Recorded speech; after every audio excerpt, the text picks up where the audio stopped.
Morgan Freeman does the German story, slightly inappropriately. My dad Helmut grew up during and through the immediate aftermath of World War II. Being German, he was on the other side, of course, while my mom grew up on Melbourne's quiet suburban streets. My dad called the killing fields of Berlin home. Living there during the firebombing that would extinguish the last gasps of Hitler's madness. He was the illegitimate son of a gigolo. His biological father was the black sheep of a very well-to-do family. He supposedly was barons with castles and estates built on the fortune of the German equivalent of royal Dalton. Unfortunately for my dad, this dalliance was with a common Prussian woman, my Oma, was a bridge too far for his family. Threatened with losing his inheritance if he pursued the romance, he dropped both Oma and my dad like a leaper's ding dong. Neither of them ever laid eyes on him after my dad was born. Let us just say, in the 30s, being a single mom wasn't seen as a good look. This stigma meant my dad spent much of his youth shipped around various foster homes. Dad then had two issues to deal with in his childhood. One, people saying, "Hey, you bastard," not in a quaint way. Two, he and his countrymen had a pretty pissed off Russian army on their doorstep, wishing to have a bit of chat regarding a spot of trouble they've caused on Leningrad's recent visit. This meant that he wasn't only dodging the barbs of a judgmental community, he was also literally dodging bombs. Not a typical upbringing most people could relate to today. My dad didn't have... You're doing well. You're doing well. My dad didn't have a warm and fuzzy upbringing, although I witnessed genuine love between him and my Omar in later years. It would be safe to say the motherly bonds weren't deep during his youth. Having said that, though, she was a protective lioness when it came to her children. She told a story about the terrifying days of a European war, as Berlin was fought. The American and Allied forces were in a deadly race to be the first to capture the city. The Americans wanted to finish off the Nazis to bring an end to the long and costly war. For the Russians, their one driving force was to exact a hefty toll on every single German for the estimated 1 million Russian lives lost in the siege of Leningrad some 3 years earlier. So good, Aiden. Many Berliners, including my Oma, remained trapped in the city as pitched battles were fought on every street. As she heard the sound of gunfire getting closer, her greatest fear was realized. The voices she heard approaching her house were that of Russians and not Americans.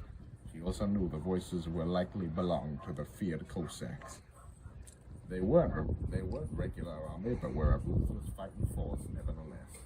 Cossacks had suffered the most by Germans' hands and wanted nothing less than to wipe every last one of them from the face of the earth.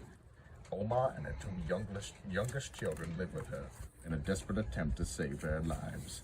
She instructed them to hide under their bed. She lay on the bed, waiting and hoping that when the Cossacks burst through the door, they would only rape her. At worst, they might kill her, but the distraction could save my Aunt Krista and Uncle Dita. The Cossacks burst through the door and were moments away from doing some serious Viking-type pillaging when a white Russian captain appeared and ordered them out. A white Russian was a regular army soldier, lucky for my Omar that he was a captain because it wasn't uncommon for the Cossacks to ignore or even shoot anyone of a lower rank.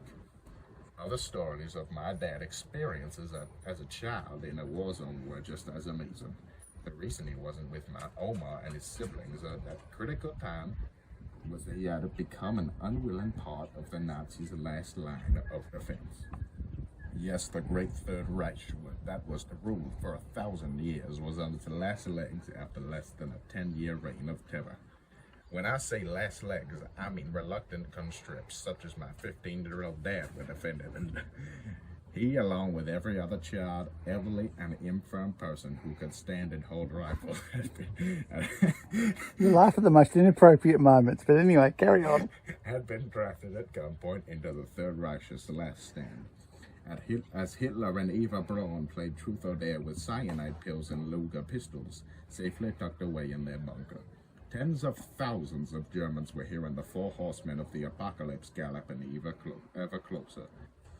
Thinking about it for a minute, my son goes down as if a bullet has hit him when I take a splinter out of his finger.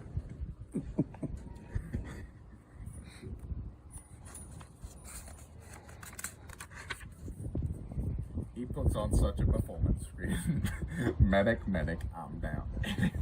It is so embarrassing. Yet my dad was not much older, and now is the last line of defense against the overwhelming force of two battle-hardened enemies, bent on opening a big can of warbears on what remained of the fatherland. Dad told a story about when he was hit in the basement of a building as a bomb hit.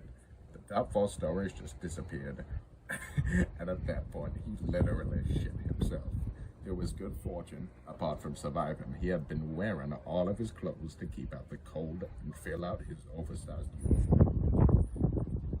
He simply removed one pair of the 6 undies he was wearing and carried on to be petrified. Another episode was when the rampaging Russians captured Dad and a group of fellow toy soldiers. Unlike the Americans, the Russians weren't taken prisoners. They promptly lined up all 20 children up against a wall and took aim. My dad had about a second to live before his short life was snuffed out, along with my future existence. At that precise moment, a Russian major happened to turn up. Suddenly, he barked out an order, and his soldiers lowered their guns. He walked along the line of sobbing, frightened boys, inspecting every single one of them. At the end of the inspection, he shouted out instruction to his aide whilst pointing at Dad. Another soldier dragged Dad from the lineup and dropped him at the feet of the major. The major looked at my dad with murderous eyes that had long ago lost any trace of humanity. Well, almost any trace. My dad was 15 years old, but he looked 12 due to the ravages of war and malnutrition. He was about the same age as the other children, but he was much smaller.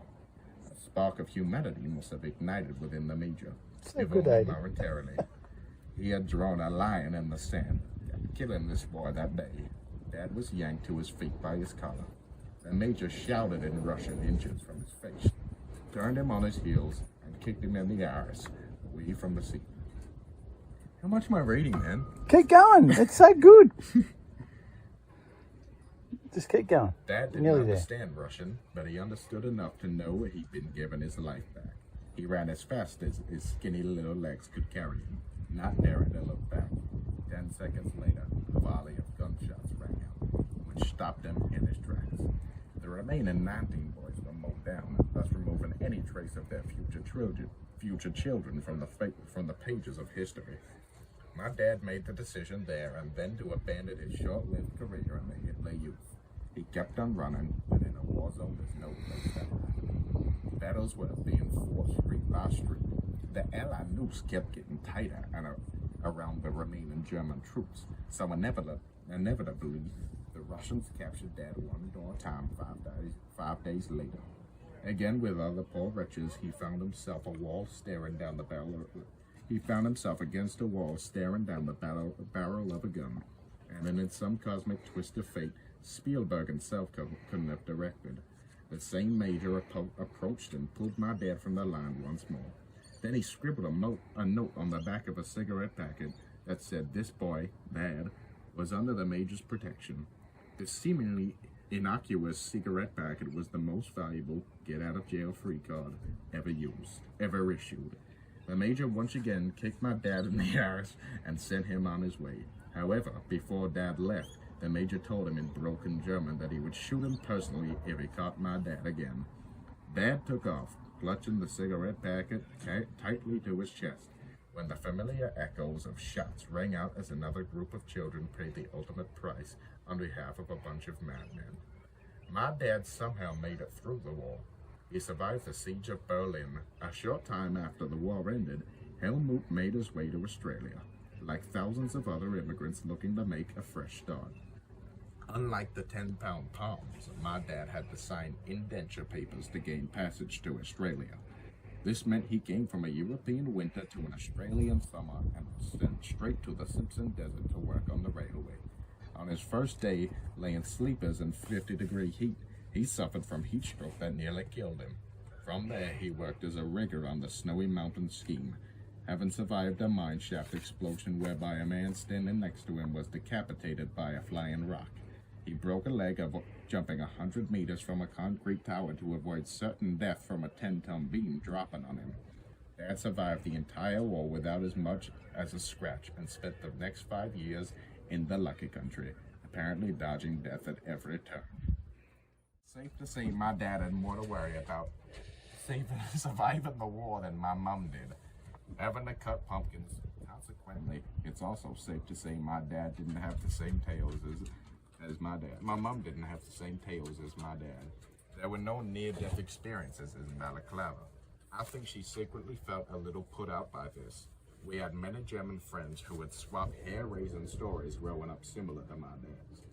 Mom would try to chime in with an Australian equivalent like we were on ration stamps until 1949, or tales about invasion threats some 4,000 kilometers to the north in Darwin. To be fair, these fears were real, but they didn't have the same gravitas. For sure, the two worlds my parents grew up in were vastly different.